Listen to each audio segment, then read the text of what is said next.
हिंदी विषय में 7મી कविता जन्मभूमि નો अभ्यास કરીશું। कविताનું શીર્ષક છે जन्मभूमि। કવિનું નામ છે સુમિત્રાનંદન પંત। કવિનો પરિચય મેળવીએ, ખ્યાલ આવશે આપણને। जन्म सन 1900 ईस्वी, निधन हुआ है सन 1987। प्रकृति के सुकुमार कवि सुमित्रानंदन पंत का जन्म उत्तराखंड के अल्मोड़ा जिले के कोशानी गांव में हुआ था। उनकी प्रारंभिक शिक्षा कोशानी और अल्मोड़ा में हुई। मैट्रिक उत्तीर्ण करके आगे की पढ़ाई के लिए पहले वाराणसी फिर प्रयाग गए। सन 1921 के गांधी जी के असहयोग आंदोलन के कारण पढ़ाई छोड़ दी। सन 1943-44 ईस्वी सन में उदय शंकर के नृत्य केंद्र से संबंध और कल्पना चित्र के निर्माण में सहयोग। सन 1950 से 1957 तक आकाशवाणी में हिंदी सलाहकार रहे। छायावाद के सलाहकार पुरुष, प्रकृति सौंदर्य के अनुपम चित्रकार, काव्य भाषा के समक्ष शिल्पी, प्रौढ़ विचारक कवि को इनकी कला और बुधाचार पर साहित्य अकादमी से लोकायतन पर सोवियत भूमि, नेहरू पारितोषिक समिति से और चिदंबरा पर ज्ञानपीठ पुरस्कार मिले हैं। इनकी कविता छायावाद, मार्क्सवाद, अरविंद दर्शन, वैदिक चिंतन के सोपानों से बढ़ती हुई विश्व चेतना तक पहुंचती है। उन्हें पद्म विभूषण भी मिला है। वीणा, ग्रंथि, पल्लव, गुंजन, युगांत युग वाणी, मधुज्वाल, ग्राम्य, युगपद, कला और बुढ़ाचार आदि प्रमुख काव्य लिखे हैं। इनके अलावा नाटक, नीति नाट्य, कहानी और उपन्यास भी लिखे हैं। जन्मभूमि काव्य में जन्मभूमि का महत्व समाप्त बताते हुए पंत जी ने प्रकृति का गौरव गान किया है। भारत का वैभवशाली इतिहास, प्रकृति महापुरुषों का वर्णन किया है। हमारे नायकत्व की बात बताते हुए पंत जी ने वसुधैव कुटुंबकम की भावना साकार की है। આપણે કવિતા જોઈએ, ખૂબ સુંદર કવિતા છે। સુમિત્રાનંદન પંતે આ કવિતાની અંદર આપણા ભારત દેશની ગુણગાન ગાયેલા છે। ભારત દેશની અંદર કેવા કેવા પ્રકારના મહાપુરુષો થઈ ગયા અને આ કે મહાન પુરુષોની પાવન ભૂમિ છે, એના ઉપરથી આપણે જન્મભૂમિ પ્રત્યે આપણને પણ પ્રેમ અને ગર્વ હોવો જોઈએ એવું બતાવ્યું છે। કવિતાનો પહેલા આપણે પઠન કરીએ અને પછી ત્યાર પછી પંક્તિ વાઇઝ એને સમજવાનો પ્રયત્ન કરીએ। जननी जन्मभूमि प्रिय अपनी, जो स्वर्गादपि चिरघर ऐसी, जिसका गौरव भार हिमालय, स्वर्ण धरा हस्ती चिर श्यामल, ज्योति ग्रथित गंगा यमुना जल, वह जन जन के हृदय में बसी, जिसे राम लक्ष्मण और सीता बना गए पद धूलि पुनीता, जहाँ कृष्ण ने गाई गीता, बजा अमर प्राणों में वंशी, सावित्री राधा सी नारी, पुत्री आभा देवी प्यारी, शिला बनी तापस सुकुमारी, उड़ जड़ता बनी चेतना सरसे, शांति निकेतन जहाँ तपोवन ध्यानावस्थित हो ऋषि मुनिगण, चिद नभ में करते थे विचरण, जहाँ सत्य की किरणें बरसी। आज युद्ध जर्जर जग जीवन पुनः करेगा मंत्रोच्चारण, यह वसुदेव बना कुटुंबकम, उसके मुख पर ज्योति नकल सी। जननी जन्मभूमि प्रिय अपनी, जो स्वर्गादपि चिरघर ऐसी। विद्यार्थी मित्रों, ये कविताનો આપણે ભાવાર્થ સમજવાનો પ્રયત્ન કરીએ। ખૂબ સુંદર કવિતા છે। जननी जन्मभूमि प्रिय अपनी। કવિ આપણા જીવનની અંદર બે વસ્તુનું બહુ મહત્વનું સ્થાન આપ્યું છે। એક સૌપ્રથમ જેણે આપણને જન્મ આપ્યો છે એવી જનની એટલે માતા, અને માતાની સરખામણી જન્મભૂમિ સાથે કરે છે। આપણે આ જન્મભૂમિ એ માતા જ છે। આપણે આ જન્મભૂમિની અંદર જન્મ લીધેલો છે એટલે આપણા માટે આ જન્મભૂમિ માતા સમાન છે। અને એટલા માટે કવિ એમ કહે છે કે સ્વર્ગાદપि चिरघर ऐसी, એટલે સ્વર્ગ કરતા પણ વધારે ચડિયાતી। સ્વર્ગમાં પણ આપણને જેટલું સુખ મળે, જેટલો આનંદ મળે, એના કરતા વિશેષ આનંદ આપણને આપણે જન્મભૂમિ પ્રત્યેથી મળે છે। ગરી એસી એટલે ચડિયાતી, શબ્દ લખેલો છે ગરી એસી એટલે વધારે ચડિયાતી, સ્વર્ગ કરતા પણ વધારે ચડિયાતી। આપણી જન્મભૂમિ એ માતા સમાન છે અને માતા જેટલું આપણને સુખ આપે છે એટલું જ સુખ આપણને આપણા જન્મભૂમિ પ્રત્યેથી મળે છે। એટલે કે આપણું જન્મભૂમિ પ્રત્યેનું ઋણ આપણે અદા કરવું જોઈએ. જ્યારે જ્યારે જન્મભૂમિ મુશ્કેલીમાં આવે, ખતરામાં આવે, ત્યારે આપણે આપણું બલિદાન આપતા અટકાવવું જોઈએ નહીં. આગળ जिसका गौरव भार हिमालय, આપણે ભારત દેશની વાત કરીએ છીએ. ભાર એટલે કપાળ, ભાર એટલે કપાળ. આપણું ભારત દેશનો તમે નકશો જુઓ તો ભારત દેશના ઉત્તર ભાગમાં, સૌથી ઉત્તર દિશાના ભાગમાં જે શીશ રૂપી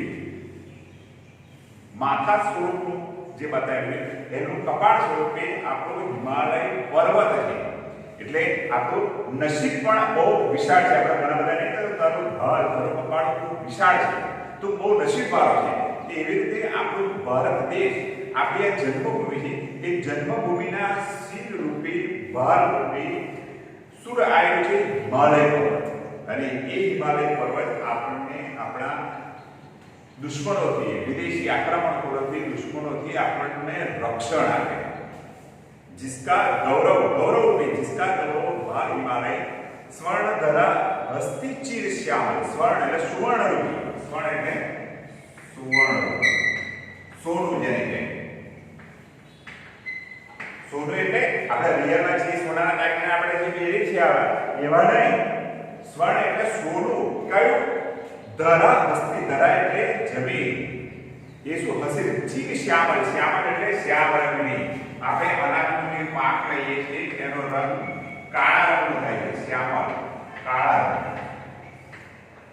એ જે અનાજ જે પકડીએ છીએ એ અનાજ એ સોનું છે. આપણે બધા આ સોના સિવાય જીવી શકીએ પણ અનાજ સિવાય જીવી શકતા નથી. આપણને હમણાં ખબર છે, હમણાં આપણને ખબર પડી કે આપણે બોલો 90 દિવસનું લોકડાઉન થયું તો બધી જ વસ્તુથી ચાલ્યું, પણ આપણે અનાજ સિવાય ચાલ્યું નહીં. સરકારે મફત આપવું પડ્યું.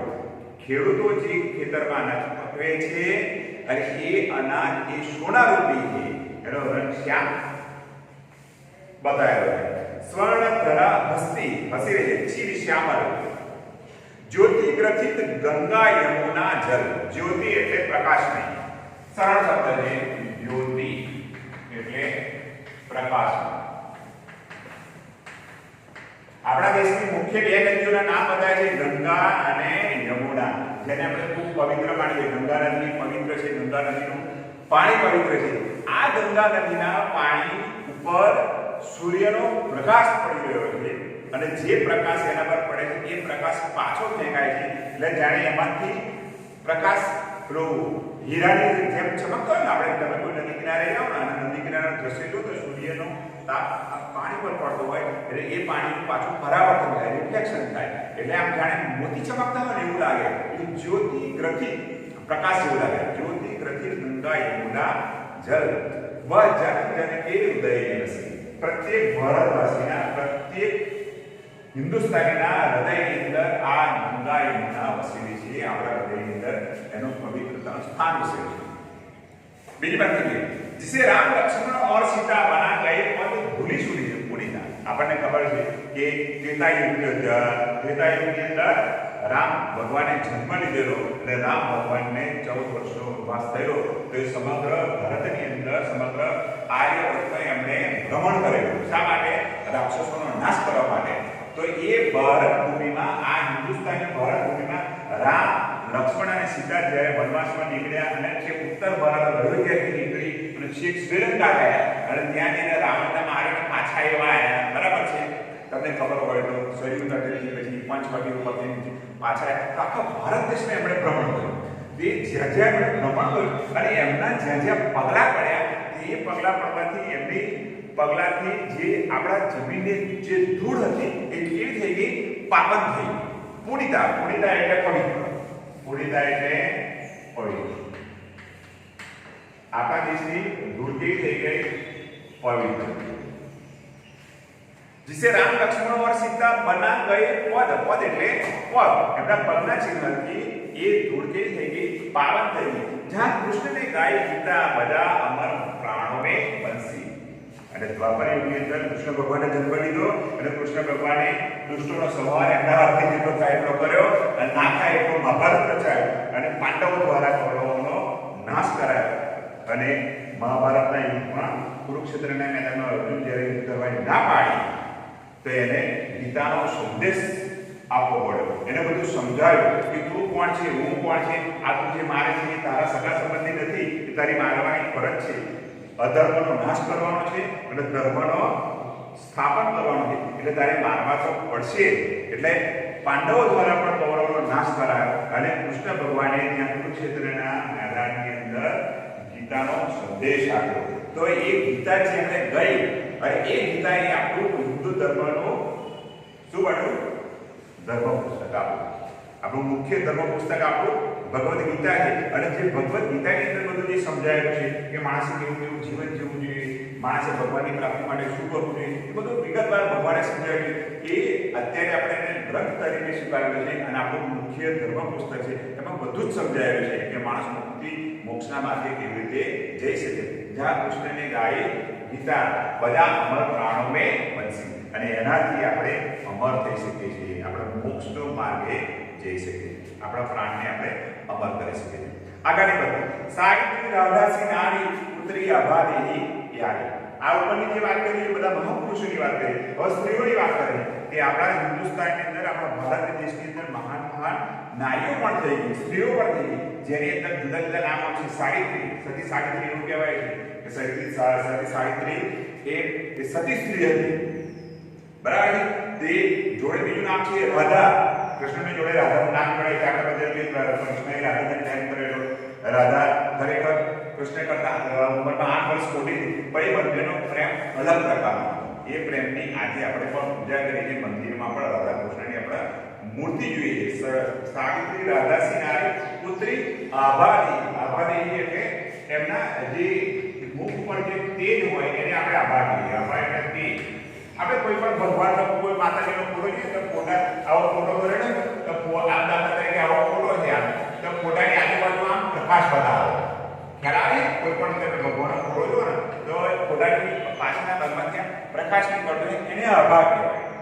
આપણા માથાની પાછળ આપણે જેટલી બુદ્ધિશક્તિ હોય, આપણે જેટલા આધ્યાત્મિક હોય એ પ્રમાણે આપણી આભા હોય પણ આપણને દેખાય નહીં. પુત્રી આભાદેહી પ્યારી શિલાવણી તાપસ સુકુમારી જળતા બની ચેતના સરસી. શિલા એટલે પથ્થર. તમને ખબર હોય કે ગૌતમ ઋષિની પત્નીનું નામ શું હતું? અહલ્યા. અહલ્યા જે હતી એ શું બની ગયેલી? પથ્થર. એમના પતિ ગૌતમ ઋષિએ શ્રાપ આપેલો ઇન્દ્રદેવના કારણે. એ ઇન્દ્રદેવના કારણે શ્રાપ આપેલો અને શ્રાપના કારણે જો કે એમની વાણી ગૌતમ ઋષિની શું થયેલું? થોડી ગેરસમજ થયેલી કે સાચા હતા, પણ એમને જે દેખાયું એને એના ગુસ્સામાં ગૌતમ ઋષિએ શ્રાપ આપ્યો અને એ શ્રાપના કારણે શું થઈ ગયું? આવી પત્ની એ શું બની ગઈ? પથ્થર બની. એટલે જ્યારે એમને શ્રાપ આપ્યો તે પથ્થર બની. શિલા એટલે પથ્થર. તાપસ સુકુમારી, અહલ્યાની વાત કરી છે. સુકુમારી એટલે કોમળ અંગોવાળી. અને એને સાપની મુક્તિ માટે જ્યારે એમના પતિને પ્રાર્થના કરી ત્યારે એમણે કહ્યું કે જ્યારે રામ ભગવાન જન્મ ધારણ કરશે અને જ્યારે વનની અંદર વિચરણ કરશે અને ફરતા ફરતા આવશે અને એમના પગનો અંગૂઠ, એમના પગનો સ્પર્શ થશે ત્યારે હતા એ માનવા તમે પાછા સ્ત્રી બની શકશો અને ફરી તમે સ્વર્ગમાં જઈ શકશો. એટલે શિલા બની તાપસ સુકુમારી જળતા બની ચેતના સરસી. આમ પથ્થર જળ હતો, પથ્થર કેવો હતો? જળ હતો. રામ ભગવાનના અંગૂઠાનો સ્પર્શ થયો એટલે શું થઈ ગઈ? એમના ચેતના આવી જીવિત થઈ ગઈ અને સ્વર્ગની અંદર એમણે પ્રસ્થાન કર્યું. शांति निकेतन जहां तपोवन जहां अवस्थित ऋषि मुनिगण चिद नभ में करते थे विचरण जहां सत्य की किरणें बरसी. शांति निकेतन पश्चिम बंगाल ની અંદર શાંતિ નિકેતન નો અત્યારે આશ્રમ પણ છે. પહેલાના સમયમાં એવું કહેવાય છે કે ત્યાં એક તપોવન એટલે કે ઋષિ મુનિઓ જ્યાં તપ કરે એ તપોવન. તપ કરવા માટેનું જગ્યા તપોવન, તપ કરવા માટેનું સ્થળ. शांति निकेतन जहां तपोवन ध्यानावस्थित એટલે સતત ધ્યાનની અંદર એકાગ્રતા રહેતી, ધ્યાન કરવું. આ શાંતિ નિકેતન જે તપોવન છે ત્યાં મહાન ઋષિઓ ભેગા થઈને ત્યાં ધ્યાન ધરી અને તપશ્ચર્યા કરે છે. અને એ તપશ્ચર્યાથી એ લોકો શું પ્રાપ્ત કરે છે? तप द्वारा तपस्याથી ફળ પ્રાપ્ત કરેંગે અને તેના કારણે ચીદ ન ઉડમે કરતે थे વિચરણ અને એનાથી એ લોકો એટલી બધી સિદ્ધિઓ પ્રાપ્ત કરતા કે આકાશની અંદર એ લોકો ભ્રમણ પણ કરી શકતા ચીદ ન ઉડમે કરતે थे વિચરણ વિચરણ એટલે ચાલવું વિચરણ કરવું જ્યાં સત્ય की કિરણે પડશે એ લોકો એટલી બધી આધ્યાત્મિક શક્તિ પ્રાપ્ત કરી એટલું બધું તપ કર્યું કે એ લોકોને ત્યાં સત્ય શું છે એ સત્ય પ્રાપ્ત કર્યું સત્ય પ્રાપ્ત કરવા માટે ગૌતમ બુદ્ધે પણ ઘણું તપ કર્યું સત્ય એટલે સાચું આ વિશ્વની અંદર સાચું શું છે એ આપણે મેળવ્યું છેલ્લી પંક્તિ હવે છેલ્લી પંક્તિમાં ઉપરની જે પંક્તિઓ છે એનાથી બિલકુલ કવિ ઉલટા પ્રકારનું કહે છે કે હવે આજની પરિસ્થિતિ શું છે આજે માણસ કેવો થઈ ગયો છે આપણા ભારત દેશ ઉપર શું પરિસ્થિતિ કે એની વાત કરે આ યુદ્ધ જર્જર જગજીવન પૂર્ણ કરેગા મંત્રો જાણ આજે શું થયું છે સમગ્ર વિશ્વમાં સમગ્ર દુનિયામાં એકબીજા દેશો લડી રહ્યા છે તમે અત્યારે તાજેતરમાં જુઓ તો ચીન વાળાએ આપણો મોટાભાગના હિસ્સા ઉપર અત્યારે લોકોના સૈન્ય ગોઠવી દીધું છે તોપો ગોઠવી દીધી કે આપણો હિન્દુસ્તાનનો અમુક ભાગ પડાઈ લેવા માટે લડવાની એકબીજા સાથે લડાઈ કરી અને એકબીજાને વસ્તુ પડાઈ લેવી જમીન પડાઈ લેવી યુદ્ધની પરિસ્થિતિ કોઈને શાંતિથી જીવવું નથી આ વિશ્વના બાકીના જે દેશો છે એ શાંતિથી જીવવા નહીં માંગતા પણ આપણી સંસ્કૃતિમાં શું બતાવેલું છે એ બધા પૂર્ણ કરેગા મંત્રો પણ આપણી સંસ્કૃતિ આપણો ભારત દેશ શું બતાવશે કયા મંત્રોનું ઉચ્ચારણ કરશે આપણામાં કહ્યું છે વસુધૈવ